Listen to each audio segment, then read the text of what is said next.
Okay, so today we're going to talk about subtracting fractions. And the key to subtracting fractions is to know it's very similar to adding fractions. We remember that if we add 2/3 and 1/5, what we need to do is we need to combine, we need to create like denominators. So we need to find the lowest common denominator in order to find the answer. So we look at these two numbers and we say, okay, what are the lowest common denominator? Well, 15. Well, look at that. We could just multiply across it and find it. And then we would just figure out, okay, 5 times 2 is 10 and 3, right? We would find out how we got there, and that would give us 13/15. So that's the key of adding, but it's also the key of subtracting. So today we're going to look at subtracting, which is the same idea. So if I wanted to say 2/3 minus 1/6, what I would do is I would say to myself, okay, what is the lowest common denominator that they both go into? You could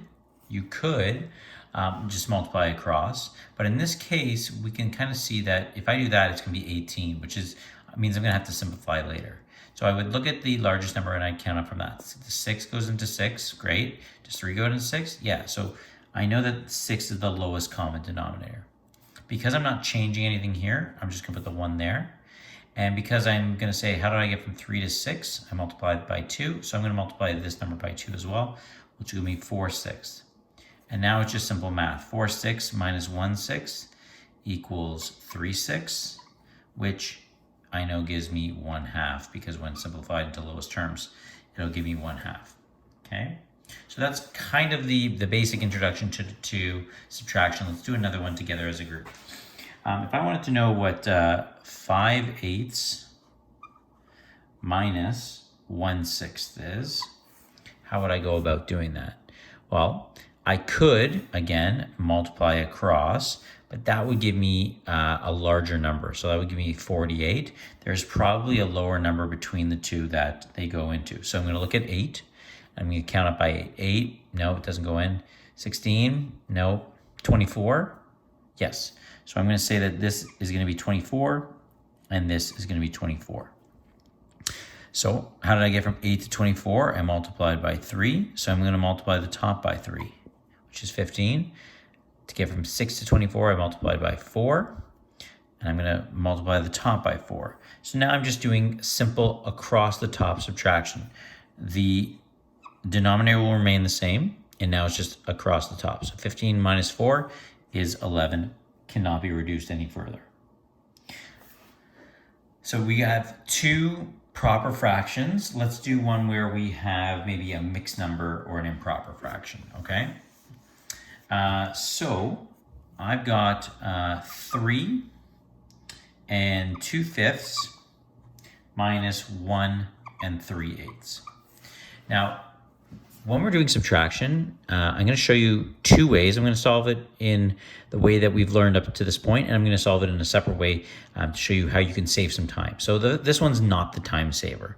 So we're going to first change them into improper fractions. 5 times 3 is 15, plus 2 is 17/5, minus 8 times 1 is 8, plus 3 is 11/8. At this point, I've got to create common denominators. So in this case, 5 times 8 is going to be my lowest one. So it's 40 and 40. I have to multiply this by 8. So I've got to multiply this by 8. 17 times 8 is 136.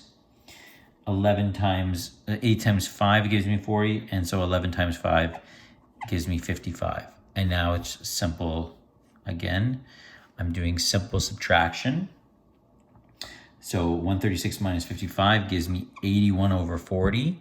I have to reduce to a mixed number. How many times does 40 go into 81? It goes twice. So I'm going to write 2. And 40 times 2 is 80. So I have 1/40 remaining. So that's the non-time sensitive one. To show you the time sensitive one, I'm just going to move this over here. We remember that it's 2 and 1/40. Okay, that's what we're going to kind of remind ourselves. We're going to do the exact same question. 3 and 2/5 minus 1 and 3/8. And And I'm just actually going to color this in a different way. So we're going to color our mixed numbers, our whole numbers in blue, and our fractions in purple. And we're going to focus on them in separate ways. So the first thing we're going to do is we're going to write down, we're going to subtract our whole numbers. So 3 minus 1 is 2. And we're going to leave that over here for now, okay? Let me just have a better blue. Yeah, that looks good, okay? So we've eliminated these from our fraction. And now, because we're not dealing with whole numbers, these aren't mixed numbers anymore. Now we can just deal with the proper fractions. So now we have 2/5 minus 3/8, much easier to deal with.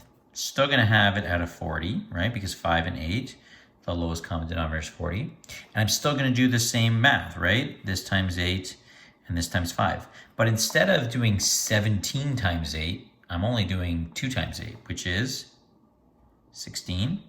And instead of doing 11 times 5, I'm only doing 3 times 5, which is 15. And now, simple math, right? What is 16/40 minus 15/40? It's 1/40. And I'm going to bring that up to where I had my little whole number. I'm going to add it there. 2 and 1/40. 2 and 1/40. So much less time, so much more time. But you do whichever one you feel more comfortable with. I will use this method today during the lesson, just so you can kind of see. The last one is what happens in this scenario. Let's say that I'm given a fraction where I'm going to go back to this 3/4 minus 7/10. Okay, that's how it's written out, and I'm asked to solve this. Okay, so I'll do what Mr. Berger told me. I will find a common denominator. Well, the lowest common denominator will be these two multiplied by each other, so that's 40, and that's 40. So I'm going to multiply this by 10. So I'm going to multiply this by 10, so 30 over 40. I'm going to multiply this by 4. I'm going to multiply this by 4. Oops, I did this wrong. Sorry guys, I wrote this out wrong. That's going to stay the same. Sorry. Stay with me here. It's minus 10 over 7. That's where. So we have an improper fraction. So we're going to look for the lowest common denominator. In this case, it's going to be 28. How did I get to 28? I multiply this by 7, so this by 7. So 21/28 minus, I multiply this by 4, and multiply this by 4, minus 40/28. So think about this. I have $21 in my account, and I owe somebody $40. Okay? I have $21 in my account, and I owe somebody. So you're still doing the simple math, right? This is staying the same. But now I'm saying to myself, okay, how much money do I have left over? I have negative 19/28. Okay, and you will see negative fractions, and the best way to explain it is the following. So stick with me on this one. Let's say that I had negative 4/5 minus 7/8. Okay, this negative 4/5 could mean the following. It could mean negative 4 over 5 or 4 over negative 5. The same thing, it doesn't really matter because when we multiply it, we know that it's going to be a negative. So for our sake, let's keep the negative up in the numerator. So what I'm saying here is negative 4/5 minus 7/8. So everything we do is going to stay the same. We're going to still find the lowest common denominator. In this case is 40 and 40. We're going to do the same thing. So we're going to say 35, and this is times 8. So this is times 8. So 8 times 4 is 32. But in this case, it's going to be negative 32. So negative 32 minus 35.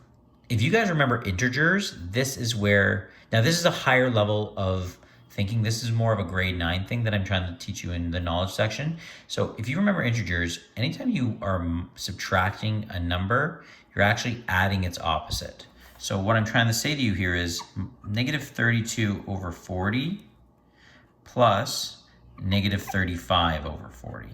Okay, so we're adding the opposite. And then it just becomes simple addition. What's negative 32 plus negative 37? I owed somebody $32, and now I owe another person negative $35. How much do I owe in total? I owe negative $67 over 40. Or I owe, negative 1 and 17/40.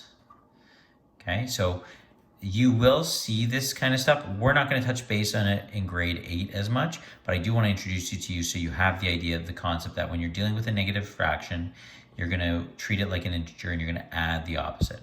Okay, so let's do one on your own. Let's do the following one and see if you guys can get it for me. So let's do 3/4 minus 3/10. Take some time, figure it out, and come back. Pause the video and come back. Okay, so let's take this up. First thing we need to do is we need to find common denominators. Hopefully you each saw that 4, the lowest common denominator that they both go into is 40. We then multiply. How do we get from 4 to 40? We multiply by 10. So we have 30/40 minus 12/40, which means that we have 30 minus 10 is 20, 18/40, which can then be reduced. If I divide both by 2, I get 9/20. Can 9 and 20 be reduced anymore? Nope. So I've gotten this. Hopefully you guys got that as well. Then we're going to move on to the application section, so we'll see you in a couple seconds.